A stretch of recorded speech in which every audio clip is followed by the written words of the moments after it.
ଅନୁଗୁଳସ୍ଥିତ black diamond ସମ୍ମିଳନୀ କକ୍ଷଠାରେ ମୁଖ୍ୟମନ୍ତ୍ରୀ ଅନ୍ନପୂର୍ଣ୍ଣା ଯୋଜନାର ଶୁଭାରମ୍ଭ ଉପଲକ୍ଷେ ଏକ ବିଶେଷ କାର୍ଯ୍ୟକ୍ରମ ଆୟୋଜିତ ହୋଇଯାଇଛି।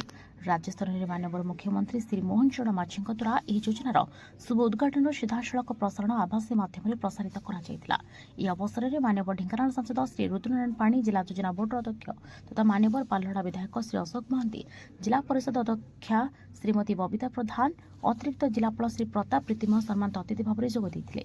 ଏହି କାର୍ଯ୍ୟକ୍ରମରେ ଅତିଥିମାନଙ୍କ ଦ୍ୱାରା 10 ଜଣ ହିତାଧିକାରୀଙ୍କୁ ମୁଖ୍ୟମନ୍ତ୍ରୀ ଅନ୍ନପୂର୍ଣ୍ଣା ଯୋଜନାରେ ରାସନ କାର୍ଡ ପ୍ରଦାନ କରାଯାଇଥିବା ବେଳେ ଅତିରିକ୍ତ ଭାବରେ 170 ଜଣଙ୍କୁ କାର୍ଡ ବଣ୍ଟନ କରାଯାଇଛି।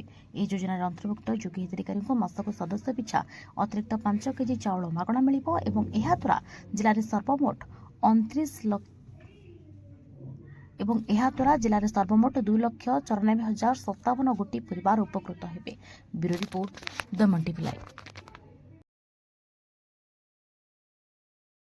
निश्चित भाव में आम प्रथम समस्त शुभेच्छा जनइबी। आज दिन में आम सरकार गढ़ी शपथ नहीं 2 वर्ष पूर्ति समग्र राज्य में महा उत्सव सहित पालन होची।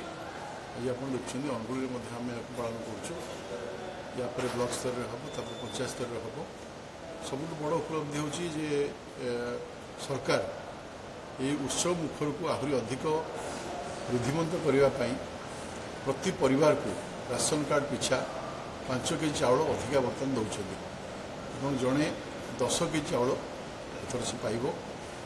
तेणु ये पाखापाखि 9 लाख परिवार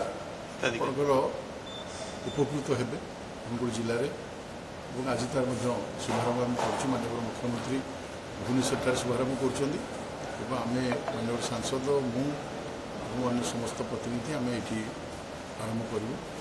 तेणु यहाँ हूँ सब बड़ उपलब्धि कथा। केवल मुख्यमंत्री अन्नपूर्ण योजनार शुभारंभ नुहे, आज तो बहुत किसी आपणकर प्रकल्प माननीय मुख्यमंत्री तो शुभारंभ कर चलिए ओडिशार विकास जो रोड मैप तैयारी करा काम करने निष्पत्ति।